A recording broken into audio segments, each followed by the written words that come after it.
ఆంధ్రులు ఎప్పటివారో మీకు తెలుసా? 1000 ఏళ్ల కిందటివారా? కాదు. 2000 ఏళ్ల? ఊహు. మరి రామాయణ కాలానికంటే ముందువారు. దానికి ఇవిగో సాక్ష్యాలు. వేదాల వెలుగులో ఐతరేయ బ్రాహ్మణంలో కనిపించిన తొలి ఆంధ్రుల ప్రస్తావన ఇది. విశ్వామిత్రుడి శాప కథలో ప్రత్యక్షమవుతారు.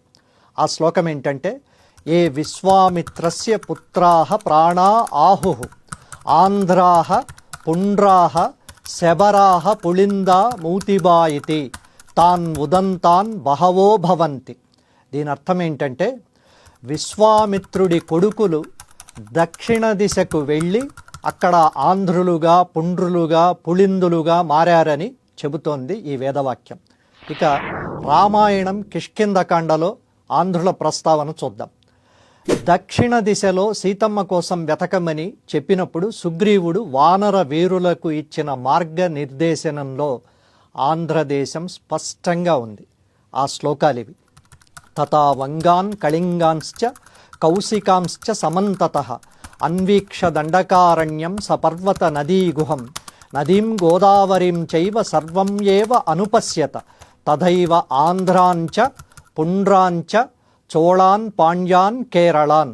గోదావరి ప్రవాహం కింద దండకారణ్యం అంచుల్లో చోళ పాండ్యులతో పాటు ఆంధ్రుల్లో కూడా సీతమ్మను వెతకమని సుగ్రీవుడు చెప్తాడు.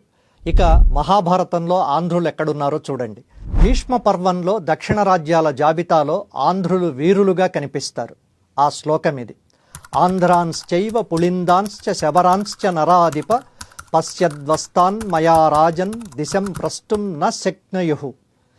అక్కడ ఆంధ్రులు యుద్ధశక్తిగా, గెలవ శక్యం కాని వీరులుగా ఉన్నారని. కౌరవ పాండవుల మధ్య ఆంధ్రుల సైనిక సామర్థ్య ప్రస్తావన ఎంత బలంగా ఉందో ఇది చెబుతోంది. ఈసారి ఎవరైనా ఆంధ్రుల చరిత్ర అని మాట్లాడితే ఐతరేయ బ్రాహ్మణం దగ్గర నుండి మొదలు పెట్టండి. భారత రామాయణాలను దాటి తవ్వుకున్న వారికి తవ్వుకున్నంత చరిత్ర ఆంధ్రులది అని చెప్పండి. అందుకే ఆంధ్రత్వం ఆంధ్ర భాషా చ నాల్పస్య తపసః ఫలం అని తెలుగువాడుగా పుట్టడం, తెలుగు భాష మాట్లాడడం గొప్ప తపస్సు చేసిన వాళ్లకు మాత్రమే లభించే వరం అన్నాడు తమిళ కవి, సంస్కృత పండితుడు అప్పయ్య దీక్షితులు.